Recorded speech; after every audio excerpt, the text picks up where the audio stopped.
Hi, everyone, and welcome to AB Conversations, where we will help you CFP your way out of it. A podcast where you get into the minds of a couple certified financial planners on how we think and feel about everyday financial planning questions and what should really matter most to you. A healthier financial life starts now. Hey, Adam, how are you feeling today? Feeling great. Even though for those listening in the future, it is another dreary, rainy, miserable day in Pennsylvania. Yep. I'm feeling like a whole new man. Oh, yeah? Please tell. Sometimes it's the little things in life, like a really fresh haircut, and I feel like a brand new person. Like the attention to detail and the straight razor and my eyebrows. Like I'm the guy that's been cutting his own hair essentially since the beginning of the pandemic. Like just buzz Right. it. Yeah. So this was like, this is pampering, man. Like I feel like a whole new person. You deserve it. Hey, thank you. I really appreciate that. So Yeah. what do you want to talk about? What do you want to talk about today? Yeah, so it's an interesting topic. I feel like I know we've touched on it in many different aspects in many different podcasts, but we talked about putting us all in one spot, right? And it ultimately comes down to the question that we often get asked, sometimes sooner than later, is how do you get paid, right? What's in it for us? Yeah. So trying to put some thoughts into one consolidated spot here for people that may have that question, we thought would be useful. Yeah, if you think about the importance that we want, the important role that we want to play in somebody's life, like really being life partners here when it comes to everything that's going to be going on in your financial life, and even the human side of that, really wanting to walk you through some heavy things in life and be there for you. It's really important that there be complete transparency on like what's in it for us, right? We are providing a service here. And I think that's no different than anybody going anywhere to purchase any product or service. There's always going to be that question. Well, how do you get paid? So yeah, podcast 51, it's taken now 51 episodes to get there. I know it's on the website somewhere. And we don't want to be intentionally vague. And I know we often will say it depends. But yeah, this is a good opportunity to actually make it a little conversational on why we believe in the transparency in the way that we do and why we charge the fees the way that we do. So I'm going to throw it right back to you. I'm going to let you start this thing. Yeah. So when you said intentionally vague, or we don't want to be intentionally vague with kind of our fee structure, the way we get paid, I'm flashing back to a conversation we had earlier this week. And I know she's a listener. She, towards the end of the meeting, she flat out told us, or asked the question, and with the caveat of, do not be vague. Please be as clear and specific as possible so that I can understand. And I love the way that she asked that question. So I'll start by being intentionally vague, right? Our fee structure, or the way that we get compensated at this point, is fee-based, right? We're not charging commissions. We're not getting paid transactionally. We're not paid to place a product. But because of that, right, our fees can be a sliding scale depending on the complexity of the service needed, account size. If we're talking about investment management, right, we have tiered schedules. So to a certain degree, it's hard to just put somebody, here's the grid, find your situation where it falls on the grid, and then boom, there's the fee. So that is part of the struggle for us, in that it really is somewhat variable to a degree. So let's separate out the two ways that we then do get paid based on those scales. And I want to start with what's really important to us is the financial planning process. And while there is a scale based on complexity, it really comes back to how much time we're going to put into things. And that's going to be one of two ways. One, there's going to be some upfront initial planning that we're going to do. And that is going to be a fee that is as transparent as can be. We're going to put a proposal together based on everything we know about what you need to have happen and what we know we're going to put into this, the questions that we have to have answered. And there's going to be a number that's put right in front of you that says, here is the cost of engagement with the Hawes Financial Group. Yeah, if you would like to move forward, here's the number, a specific, clear number that if you say yes, now we're going to move forward, that's what it costs. And we should preface that by saying, up to that point, there's absolutely zero financial commitment on the prospect or the client's end, right? We don't charge anything for an initial meeting or that initial consultation. We don't charge anything to even generate that proposal to get to that point. It truly is zero commitment financially from somebody to get to that point where we actually do put a solid dollar in front of them with a decision. Yeah, and we can be a little more transparent now too. We know that it's not an insignificant investment for somebody to make in hiring us as consultants. You know, $2,000, $3,000, $4,000, $20,000. It's not insignificant to engage in that way. It's just really important for people to give us the opportunity to really assess what is that number for you. And again, that's going to come back down to some very individualized inputs. There's a lot of meetings on the front end.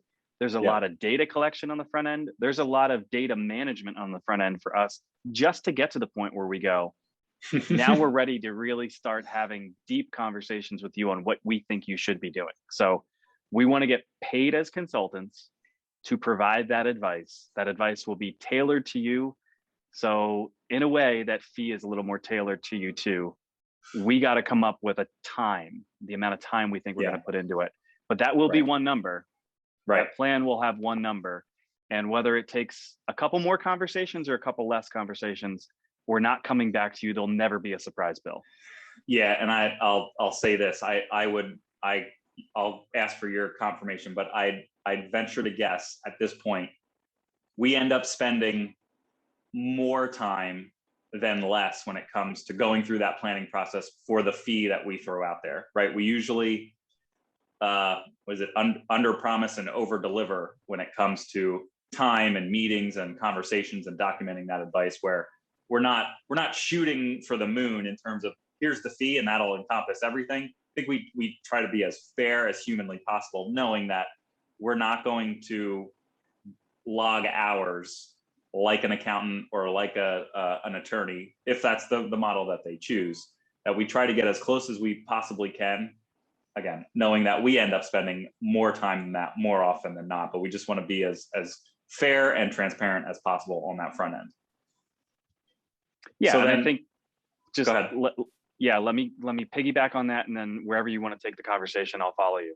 Part of the reason for that is philosophically, we want to be in the know. We want to know what's going on in your life. We want to answer questions. So we can't have you afraid to pick up the phone or afraid to schedule a meeting because you think there'll be some sort of expense or added fee or surprise bill that comes behind that.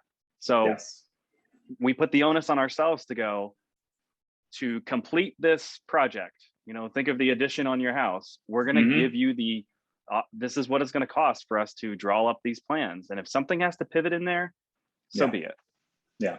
Yes, very well said. So then the other component or the other way of approaching the financial planning side of things, and then we talked about now this is like a front or a flat upfront fee compensating for time. The other way that we can get paid through that process now is a more subscription-based approach, where it's not necessarily the big chunk up front, that it is a monthly, quarterly, whatever that breakdown needs to be, whatever is comfortable. But essentially we can spread out that fee for a more ongoing, based service. So this shows up in two different ways. One, we see this fitting maybe a younger clientele, people that are starting out in a financial life, accumulating assets, where I'll go back to what I just said 2 minutes ago, where the inputs for us on the front end are not as heavy, they're not as cumbersome, they're maybe not as complex. So the amount of investment that we're making in developing that plan is not as much. It's more hand-holding and conversational. It's meeting-based, where we're really working through those things together. We're getting paid overtime is not overtime. Getting paid over time feels a little more appropriate. Or the other side of that is, once we've done initial planning, there's a lot that goes into making sure that those conversations can still be appropriate, that we are reviewing things that may need to be changed, where there's little changes going on in somebody's life. So they're paying more for the ongoing relationship and meetings and service and accountability and follow-up. Right. But that doesn't come in one big chunk then like an initial plan might. Yeah, it is. They are slight variations of each other, right? The ongoing in the way that you framed it, right? For younger clients that we have that are accumulating assets, right? Maybe they're starting a family, whatever, just essentially building the foundational building blocks of their financial life.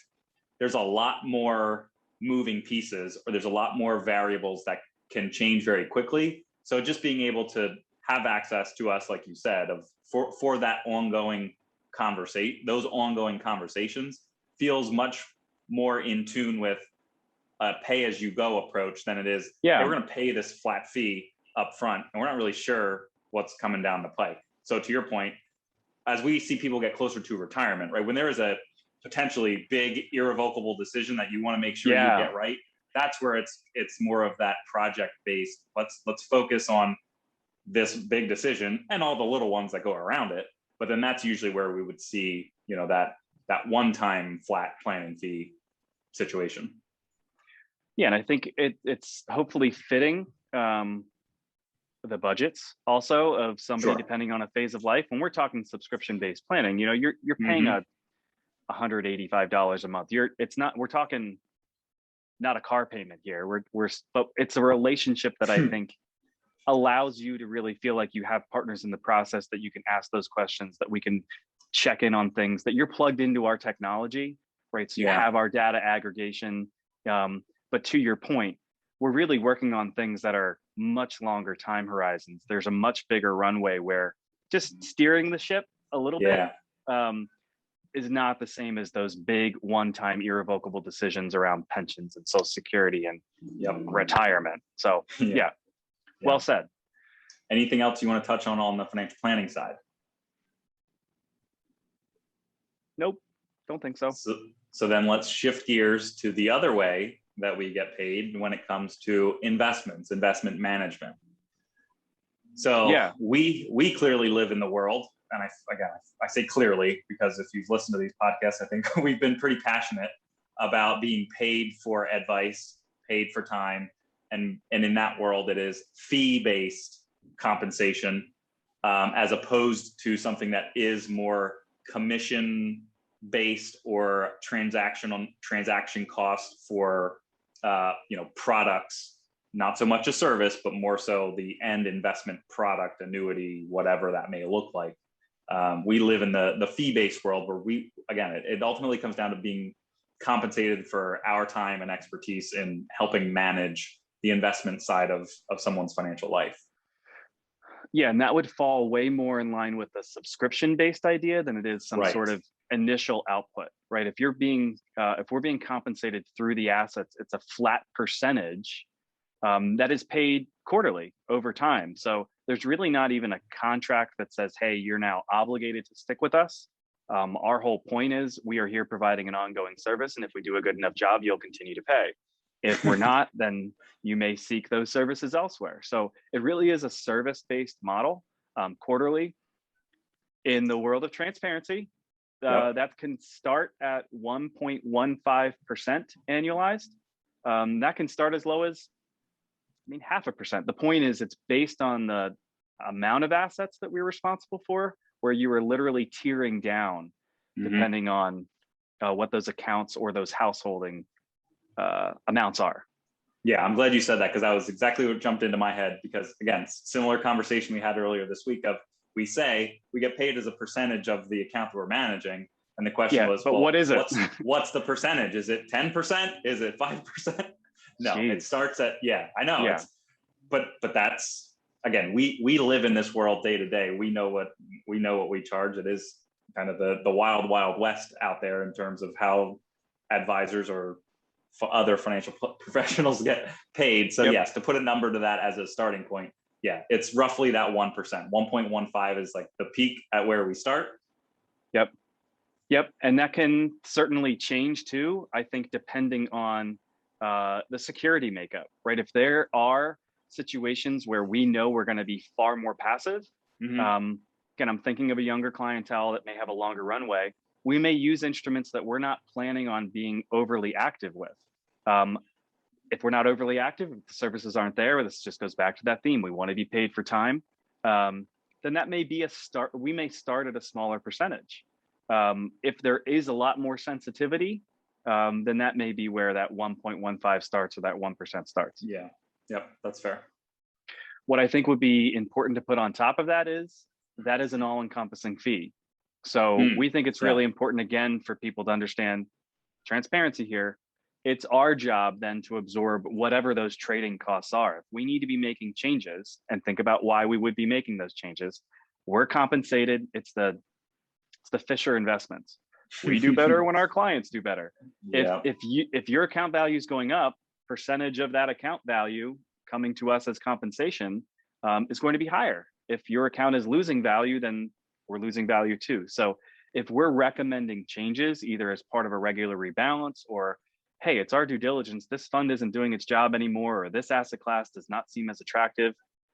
Again, we're not getting into the weeds here of light dimmers, not light switches. But if we're going to say we're going to make these 3 changes, we want it to be crystal clear to our clients that you're not paying for those changes. We are absorbing those expenses because we believe it's what's best, either to help the account or to preserve it.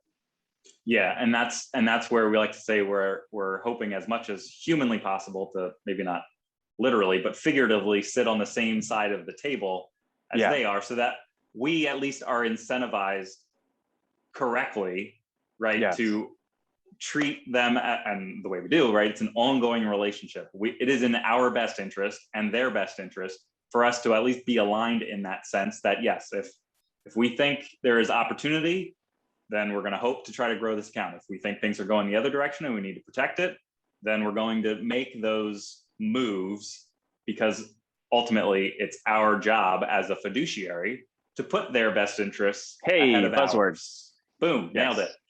So yeah, that's an important piece of our philosophy, right? And just the way that we choose to get paid. And that's not the only way that people can get paid for investment management. So we'll say that the fiduciary world, right, where we are required, whoever is a fiduciary is required to act in their client's best interest.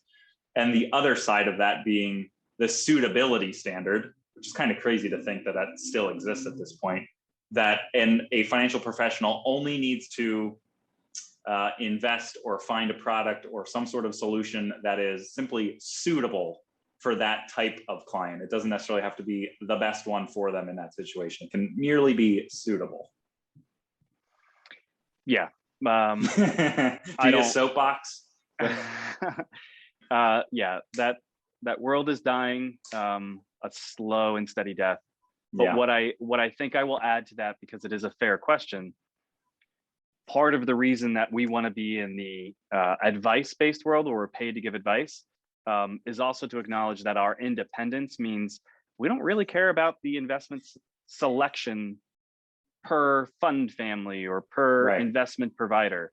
That really isn't the point anymore. The point is to put the best portfolio we can together based on the needs within the financial plan, risk, return, liquidity, all of those fun things. So when people ask, well, do you really like this fund family or this? It really doesn't matter to us. And we're not compensated by those companies. And that's the point. Right. There really is and should be no bias on our end, one selection versus the other. It really should be what's best for you based on our assessment within the plan. So hopefully that covers that kind of question or misconception that comes to. Are we compensated by some other third party? We're not. Yes. Well said. What else you got? I think we're might be good here on that. Sweet. I agree. I got nothing else on my list. So maybe let's tag team here and kind of summarize that. We think everybody should be paying for advice at this point. It's either through some sort of financial planning process, or at least in our world, that is a flat fee that we'll define together on the front end, or a subscription that we'll define together on the front end, or we're going to get compensated, or we'll get compensated for providing investment advice by managing those assets. I guess that's an important clarification. Ooh, yeah. we are custodying those assets through LPL Financial. This is not us giving you advice on a 401k that's custodianed somewhere else. Right. Yes, I'm glad you said that, because yes, that is a very important clarification. So through the financial planning process, we absolutely give, investment allocation advice to accounts that are not under our direct control. Right. But yeah, when it comes to getting paid through the investments, that is only on accounts that we are, that are, for us right now, it's custodian through LPL Financial, right? We're going to open accounts. We are directly responsible for those lists of accounts. Discretionary authority to be your financial professional on those accounts. Right. We buy and sell by clicking our buttons, not going into some sort of other portal. So yes, correct. So point of clarification, good. But that's how we get paid, not through commissions, not through buying and selling, none of that stuff. So hopefully that makes it way more transparent than what may be verbiage on the website. But certainly as people have questions, the point is to come to a conclusion on what do we need to get paid to engage with you in a way that works for all of us. Yes, agreed. All right. Thank you. What about you? Any haircuts around the corner? Are you gonna feel as good as I am right now? It's a clean little cut. All right. Is that every 4 weeks? Now I feel like I'm gonna want to do this every other week. Every 4 weeks until I lose too much, and then it's just gonna be zzz. Well, hey, you trim it short. You know my strategy at this point. I'm leaning right into it. I know. I haven't gotten there yet. Who needs hair? All right, my friends, have a wonderful rest of the day. Thanks for your help on how we get compensated. Take care.